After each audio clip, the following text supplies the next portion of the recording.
Malakas ang alon na bumangga sa matutulis na bato sa ibaba habang desperado siyang kumakampay at umiikot sa ere. Tinabunan ng dagat ang kanyang sigaw. Walang oras mag-isip o kumilos. Sa ilang saglit, kumukuha pa siya ng inosenteng larawan para sa bakasyon. Nahulog siya patungo sa kamatayan. Hindi ganito dapat magtapos ang biyahe.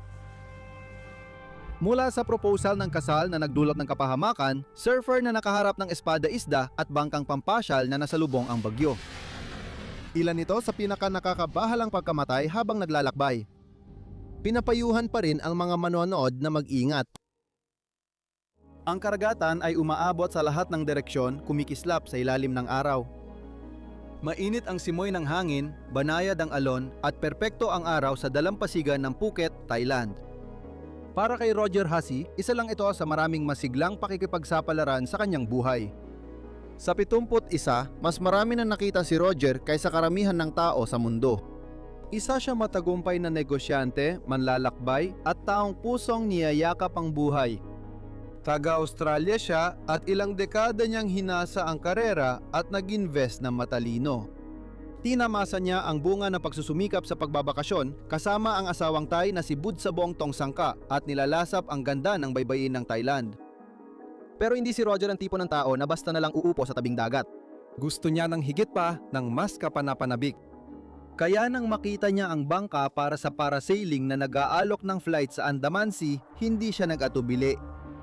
Hindi pa niya ito nagawa dati, pero bakit hindi? Nasakop na niya ang negosyo at nalibot ang mundo.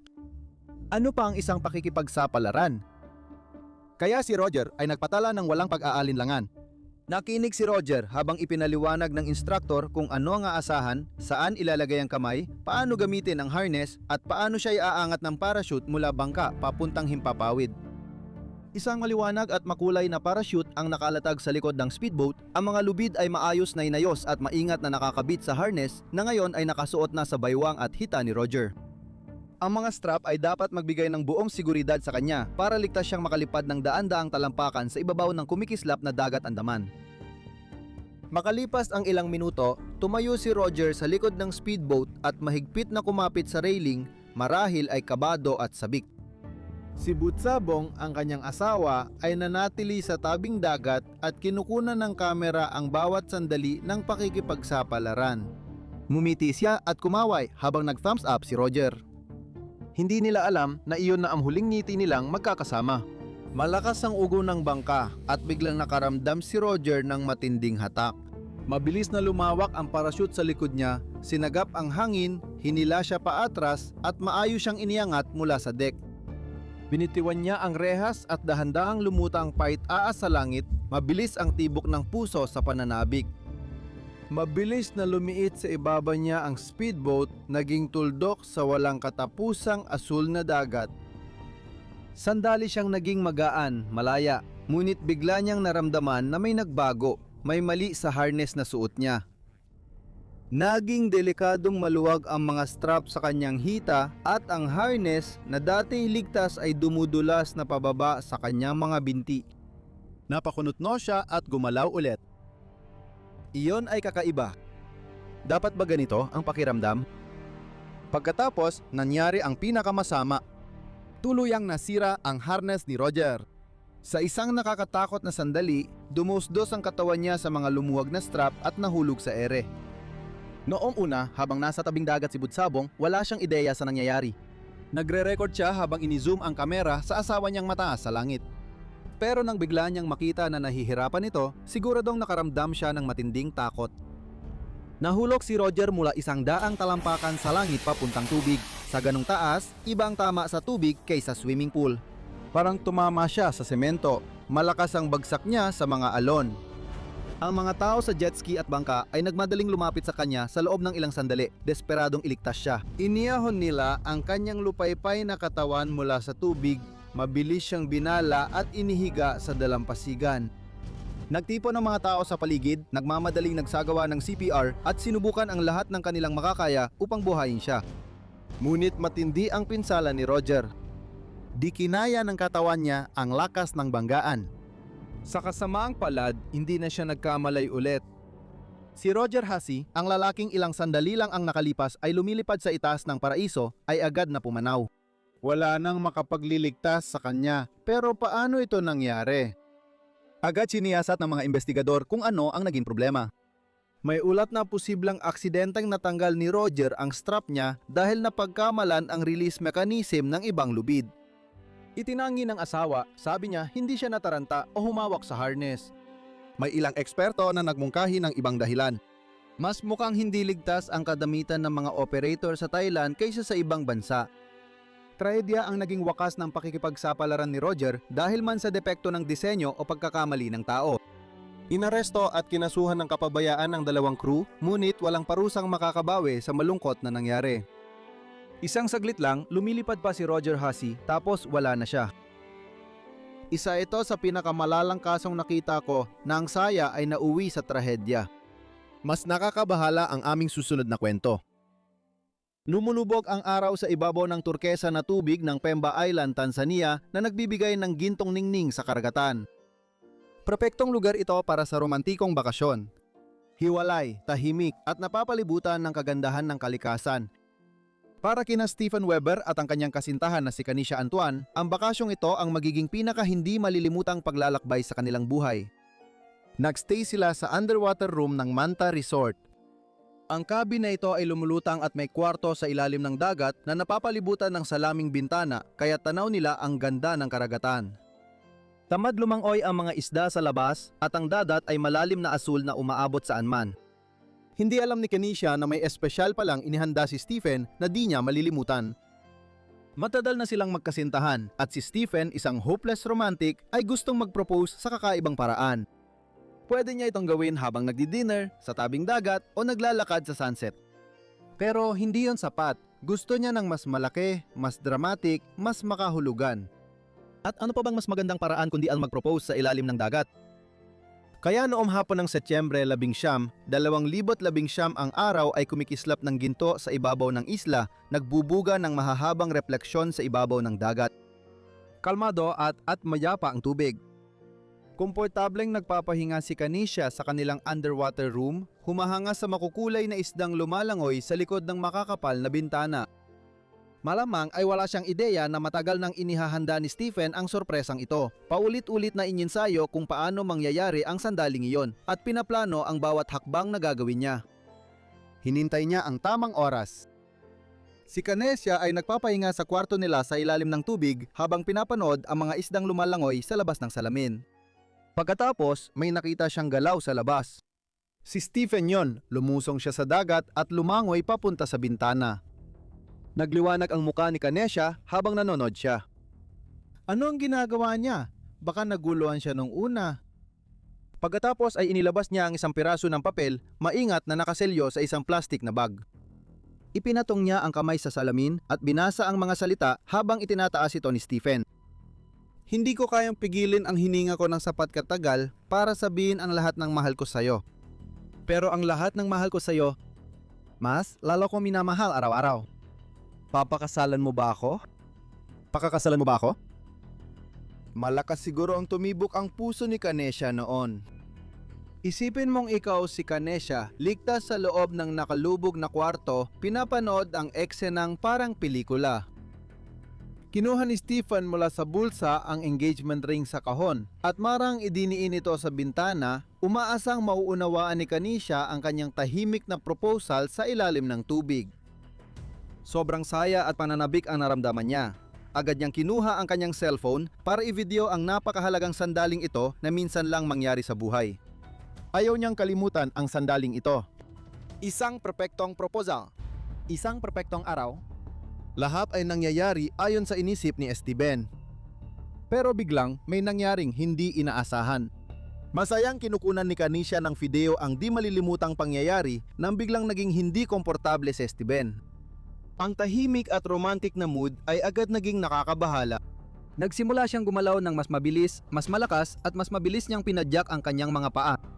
Naging balisa ang kanyang mga galaw, pumilipit ang kanyang katawan sa tubig at lumaki ang kanyang mga mata sa takot. Anong nangyayari? Ramdam ni Kanisha ang bigat sa dibdib habang pinapanood ang mahal niya na nahihirapan sa labas ng bintana na wala siyang magawa. Sa ilang segundo, ang romantikong proposal ay nauwi sa desperadong laban para mabuhay at wala siyang nagawa kundi manood. Si Stephen ay nagpumiglas, sinusubukang lumangoy pataas papunta sa ibabaw, ngunit hindi tumutugon ang kanyang katawan sa paraang kailangan niya. Nasusunog ang kanyang baga kapos sa oxygen at pagod ang kalamnan dahil sa matagal na paglubog sa tubig.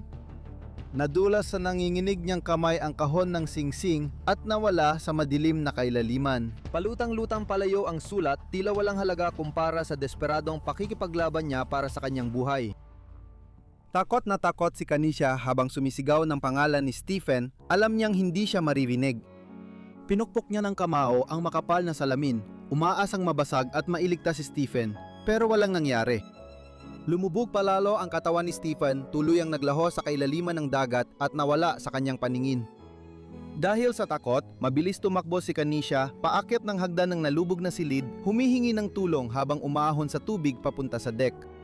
Narinig ng mga manggagawa ang sigaw niya at agad tumalon sa dagat para hanapin si Stephen sa ilalim ng alon. Parang oras ang bawat minutong lumipas. Balisa at nagdarasal ang mga diver na matagpuan pa nilang buhay si Stephen. Nang mailabas si Stephen sa tubig, wala na siyang malay at di tumutugon. Sinubukan ng mga emergency responder ang lahat para buhayin siya, pero huli na ang lahat. Nalunod si Stephen Weber. Idineklarang patay siya matapos ang ilang sandali. Kaya anong nangyari? Kahit magaling lumangoy, hindi inakala ni Stephen kung gaano siya katagal makakahinga sa ilalim ng tubig. Dahil sa kasabikan at pagod sa paglangoy, paghawak ng sulat at pagkuha ng singsing, mas mabilis na ubos ang kanyang oxygen kaysa inaasahan. Dahil walang panghinga, nauwi ang proposal niya sa nakamamatay na pagkakamali. Minsan, ang romantikong kilos ay nagdudulot ng trahedya. Pinapaisip ako ng kwento niya kung saan nagtatapos ang romantikong tapang at nagsisimula ang panganib. Sulit ba ang pag-ibig kahit delikado ang sugal? Ibahagi ang opinion mo sa ibaba, pero hintayin mo dahil mas matindi pa ang mangyayari. Ang kwentong ito ay naganap sa Bali, Indonesia, kung saan nagtatagpo ang paraiso at pakikipagsapalaran. Dapat sana ay isang di malilimutang bakasyon ito para kina Nilesh Mukhi, 33 at asawa niyang si Kavita. Tubong India, si Nilesh ay nagtatrabaho bilang isang travel agent, isang taong ang trabaho ay literal na tumulong sa ibang tao na magplano ng kanilang perpektong bakasyon. Sa pagkakataong ito, natpasya siya naman ang magbakasyon, Bali ang napiling destinasyon at may magandang dahilan kung bakit. Sikat ang Bali sa mundo dahil sa mga kagubatan, templo at magagandang dalampasigan. Ipinangako ng isla sa kanila ang pagtakas mula sa araw-araw na buhay, isang kakaibang paraiso kung saan maaari silang mag-relax, muling mapalapit sa isa't isa at sa wakas ay maranasan ang honeymoon na matagal na nilang pinapangarap. Noong Oktubre 23, 2024, napunta ang mag-asawa upang tuklasin ang isla ng Nusa Penida, isa sa mga pinaka-instagrammable na lugar sa Bali. Sikat dito ang Angels Billabong, isang kahangahangang tidal pool sa taas ng Indian Ocean. Gustong-gusto ito ng mga turista. Ang mga larawang kuha rito ay mukhang lumulutang sa dagat, ngunit may nakatagong panganib ang gandang ito. Maaring biglang lumakas ang agos ng tubig at magdala ng malalaking alon na kayang tangayin ang madaanan papunta sa mabagsik na tubig sa ibaba. Alam ng mga lokal ang mga panganib at may mga babalang karatula na nag-uudyok sa mga bisita na lumayo, pero hindi lahat ay nakinig. Noong araw na yon, sina Nilesh at Kavita ay sinamahan ng lokal na driver na alam ang mga panganib sa paligid ng Angels Billabong. Binalaan niya sila sa malalakas na alon at sinabing mag-ingat. Hindi yon ang unang beses na ibinigay niya ang babalang ito. Alam niya kung gaano kabilis maging delikado ang paraiso rito. Pero tulad ng libu-libong turista bago siya, nabighani rin si Nilesh sa tanawin at tahimik na ganda. Kalma ang tubig, maliit ang mga alon sa ibaba at malinaw ang langit. Mukhang perpektong orasyon para sa isang litrato. Kinuha ni Kavita ang telpono habang nakangiti at si Nilesh ay naganda sa tabi ng tubig para sa larawan. Humarap siya kay Kavita habang tumatawa at kinawayan siyang lumapit. Isa pang huling litrato. Isang perpektong ala-ala. Hindi nila napansin ang halimaw na dahan-dahang lumilitaw sa likod nila. Isang alon, mas malaki kaysa sa lahat ng nauna, ang nagsimulang mag-ipon ng lakas sa malayo sa dagat. Habang papalapit ito sa dalampasigan, lalo itong lumalakas at tumataas, tahimik na mandaragit na mabilis lumalapit sa biktima. Nang mapansin ng kahit sino, huli na ang lahat. Bago sila makakilos, malakas nang bumangga ang alon sa bangin na tila imposibleng mangyari kanina lang. Umangat ito ng mataas sa ibabaw ng mga bato, nakaamba sa ibabaw nila sa isang nakakatakot na iglap. Biglang naramdaman ni Kavita ang malakas na puwersang tumama at nagtulak sa kanya paatras, nawalan siya ng hangin. Bumagsak siya ng malakas at nakaramdam ng matinding sakit, ngunit nagawa niyang kumapit sa matalim na bato at muntik nang mahulog sa tubig sa ibaba. Pero hindi ganon kapalad si Nilesh. Ang matinding lakas ng alon ay tumama kay Nilesh nang direkta, napabitaw siya kay Kavita at itinapon siya paitaas, lampas sa gilid at tuluyang nahulog sa dagat.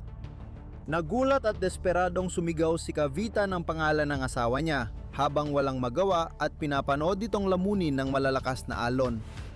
Hindi siya makapaniwala sa nakita niya. Ang lalaking mahal niya, ang pinakasalan at piniling makasama habang buhay, ay unti-unti nang nawawala sa harap mismo ng kanyang mga mata. Agad lumapit at sumigaw ng tulong ang mga nakakita sa gilid ng bangin, pero walang awa ang dagat sa ibaba.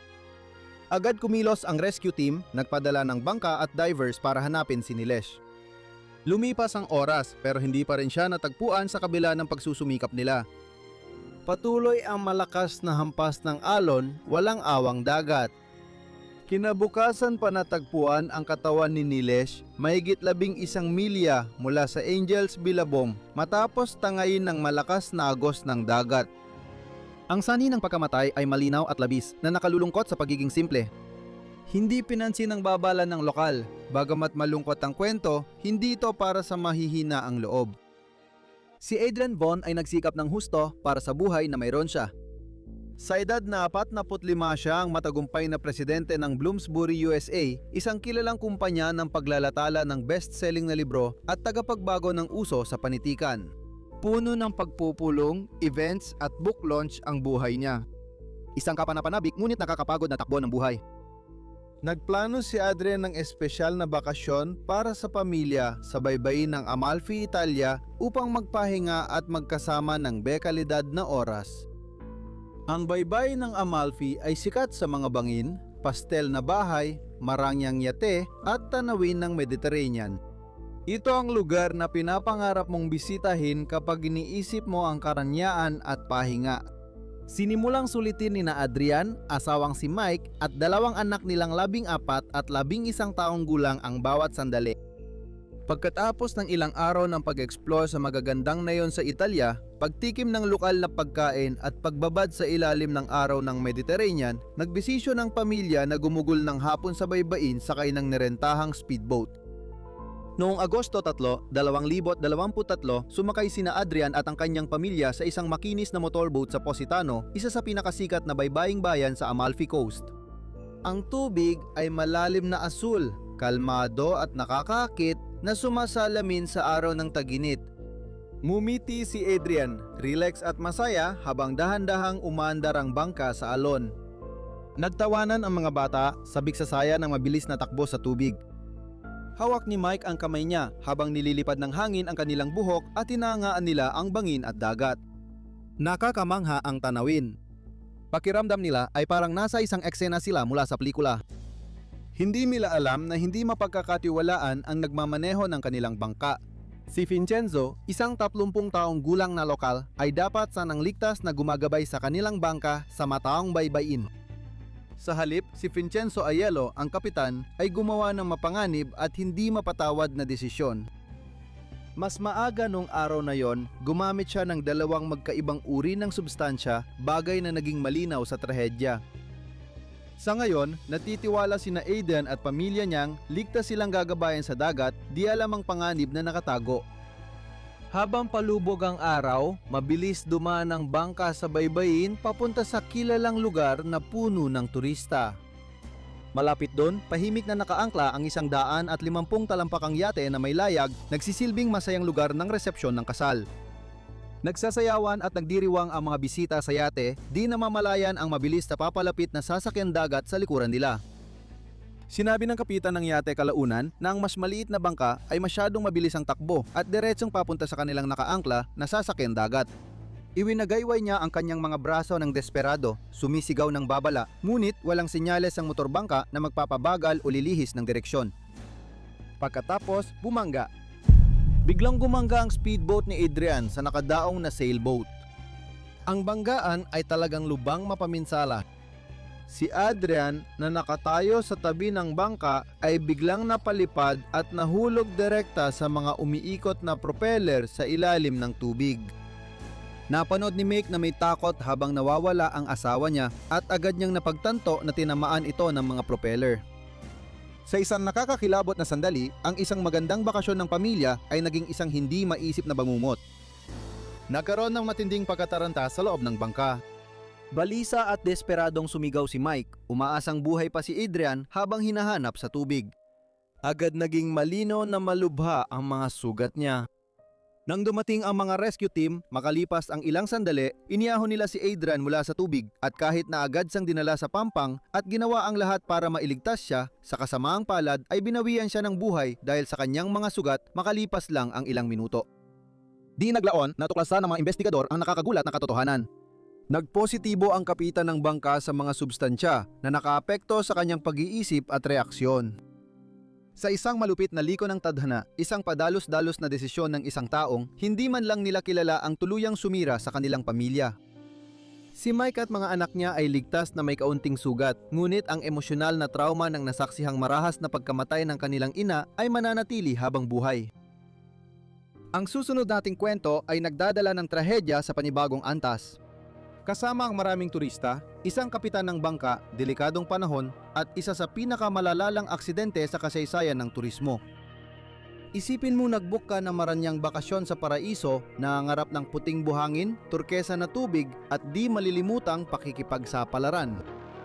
Ito ang pangarap na pinagsaluhan ng 12-12 ng turistang Chino na nagpunta sa Phuket, Thailand noong Hulyo 2018.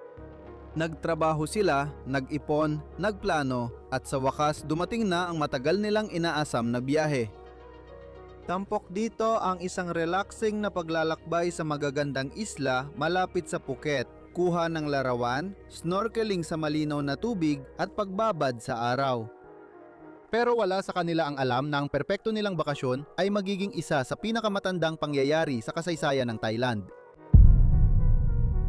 Noong umaga ng Hulyo 5, 2018, dalawang bangkang panturista na pinangalan ng Serenita at Phoenix ang naghanda para maglayag mula sa Chalong Pier ng Phuket. Bago pa umalis sa dalampasigan, may halatang palatandaan ng mali. Mabilis na dumidilim ang langit at makakapal na ulap ang gumabalot, senyales ng paparating na malakas na bagyo. Nagbabala ang lokal na otoridad sa panahon at pinayuhang manatili sa pantalan ang mga bangkang panturista para sa kaligtasan. Nakakagulat, binaliwala ng mga operator ang babala marahil para hindi mabigo ang mga nagbayad na turista o ibalik ang pera nila. Habang sumasakay ang mga turista sa bangka, tila hindi nila gaanong inintindi ang pagdilim ng langit.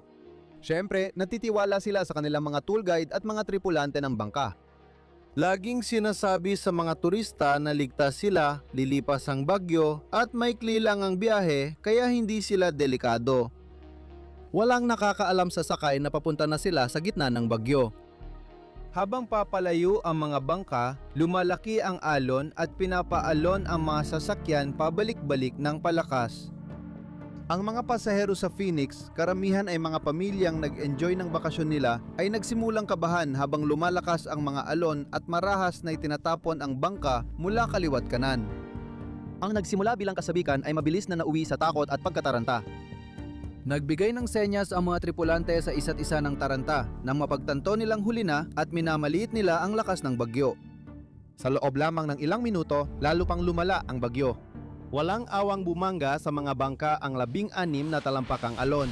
Ang Phoenix PC na isang bangkang pandive na may sakay na 100 at isang pasahero ay marahas na niyugyog ng sunod-sunod na alon halos tumagilid mula kaliwa at kanan. Mahigpit na kumapit ang mga turista, sumisigaw habang pumapasok ang tubig dagat sa bangka at mabilis na pinupuno ang mga kompartamento, halos itumba ang sasakyan.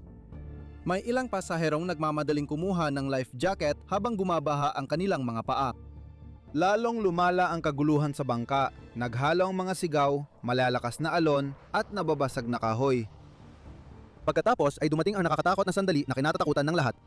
Tumawab ang Phoenix at tinapon ang mga pasahero sa naggangalit na dagat. Hindi ko maisip ang takot ng mga pamilyang nagkahiwa-hiwalay sa gitna ng kaguluhan at tinangay ng malulupit na alon. Ang bangkang inaasahan nilang ligtas na kanlungan ay naging mapanganib na bilangguan, kinulong ang maraming pasahero sa ilalim. Takot ang mga magulang, mahigpit na yakap ang mga anak habang nagsisiksikan sa magulong tubig.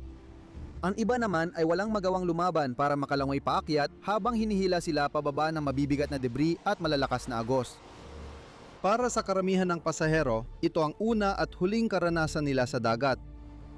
Nagmadali ang mga rescue team papunta sa lugar. Hinarap din nila ang matitinding kondisyon ng panahon at nakipaglaban sa malalakas na alon habang sinusubukan nilang hanapin ang mga nakaligtas sa gitna ng bagyo.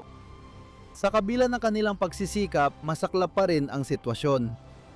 Ang mga pamilyang nasa China na sabik na naghihintay ng balita mula sa kanilang mga mahal sa buhay ay sa halip nakatanggap ng di maisip na balita. 47 turistang sakay ng Phoenix PC ang nalunod. Isa ito sa pinakamalalang sakuna sa bangka sa Thailand. Mabilis na investigasyon ang nagbunyag ng malungkot na katotohanan. Naiwasan sana ang sakuna. Malinaw na nagbabala ang mga autoridad sa mga tour operator na huwag umalis sa pantalan dahil sa taya ng napakasamang panahon. Ngunit mas pinahalagahan ang kita at ang kagustuhang matupad ang mga nakatagdang tour kaysa sa kaligtasan. Ipinagsawalang bahala ng crew ang mga babala, isinugal ang buhay ng pasahero, umaasang di lalala ang panahon. Dahil sa kapabayaan nila, 12-12 ng inosenteng turista ang deretsong ipinadala sa nakamamatay na bagyo. Nakakatindig balahibo ang kwentong ito dahil ipinapakita kung minsan ang kaligtasan mo ay nasa kamay ng di mo kakilala at may ilan pang handang isugal buhay mo para kumita. Nagkahiwa-hiwalay ang pamilya at nasira ang buhay dahil hindi pinansin ng babala. Dahil sa trahedya, binago ng Thailand ang kanilang mga batas sa kaligtasan sa dagat. Pero para sa mga taong sumakay sa mga bangka noong ika-5 ng Hulyo, 2018 huli na ang mga reforma. Ang muling kwento ay may mas kakaibang trahedya. Isipin mo nagsusurf ka, nag-enjoy lang sa perpektong tropical na dagat nang bigla mula sa kung saan naging biktima ka ng isa sa pinakakakaibang mandaragit sa karagatan. Ito ang kwento ni Julia Manfrini. Si Julia Manfrini ay hindi ordinaryong turista. Sa edad 36 siya ay mapangahas, mahilig sa sports at nahuhumaling sa surfing. Italyano siya na nilibot ang mundo sa paghahanap ng perpektong alon at sinusubok lagi ang kanyang hangganan.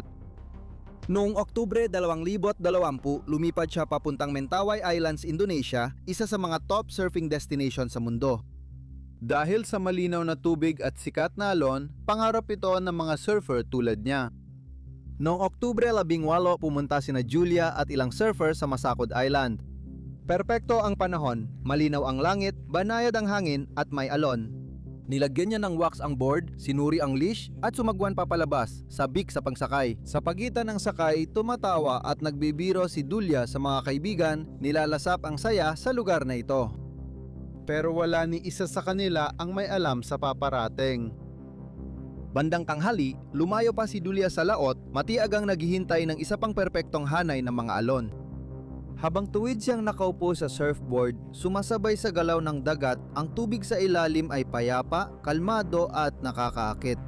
Sa likod ng kalmadong tubig, biglang lumitaw at lumapit sa kanya ang malaking isdang espada. Malamang na isang malabong pilak lang ang nakita ni Julia sa ilalim niya bago niya maramdaman ang isang hindi may paliwanag na lakas na bumangga sa kanyang katawan. Tumalon pataas ang isdang espada, itinusok ang matalim nitong tila espada na tukan ng nakakatakot na katumpakan diretso sa kanyang dibdib. Tinapon agad si Julia mula sa board at nahulog sa tubig dahil sa malakas na tama. Napalingon agad ang mga surfer sa tunog ng pagtilamsik ng tubig at nakita nilang nahihirapan si Julia, pumapalag ang kanyang katawan sa tubig. Desperadong nilapitan ng mga kaibigan niya at iniyahon siya sa surfboard, tinatawag ang pangalan niya at siniguradong nakalutang ang ulo niya sa tubig. Kumalat ang dugo sa dagat sa paligid nila, humalo sa mga alon habang iniaakyat nila siya sa malapit na bangkang pang-rescue. Halos wala nang malay si Julia, pilit na kumakapit sa buhay at labis na sugatan mula sa matinding pinsala. Dahil desperado, nagmadaling bumalik sa dalampasigan ang mga kaibigan ni Julia at mga resort staff para mailigtas siya. Mabilis nilang binuhat si Julia sa dalampasigan at dinala agad sa pinakamalapit na health clinic. Nakita agad ng medical personnel na seryoso at delikado ang kanyang mga sugat. Tumagos ang tuka ng isdang espada sa kanyang dibdib, nagdulot ng matinding internal bleeding at matinding trauma sa mga vital organ. Ginawa ng mga doktor ang lahat ng kanilang makakaya, desperadong nilabanan para mailigtas si Julia. Ngunit sadyang napakalala ng kanyang mga tinamo. Sa kasamaang palad, si Julia Manfrini ay pumanaw ilang minuto lamang matapos dumating sa klinika. Nagulat ang kanyang mga kaibigan. Paano ito nangyari? Bihira ang pag-atake ng isdang espada sa tao, kaya tinawag ito ng mga eksperto na isang trahedya yang minsan lang sa 1,000,000. Kadalasan, ang isdang espada ay mabilis lumangoy at umaatake lang ng mas maliliit na biktima, hindi sila nananakit ng tao. Maraming teorya kung bakit nangyari ang kakaibang pag-ataking ito. Malamang na napagkamalan ng isdang espada na biktima ang surfboard ni Julia habang gumagalaw ito sa tubig kaya ito inatake. Tulad ng nakita natin, ang paraiso ay pwedeng maging nakamamatay kahit sa mga akala nilang handa na sila. Gusto mo bang suportahan ang channel? Sumali para sa mga eksklusibong benepisyo. Salamat sa panonood at magkikita tayo sa susunod. Manatiling matapang at mamuhay ng may tapang.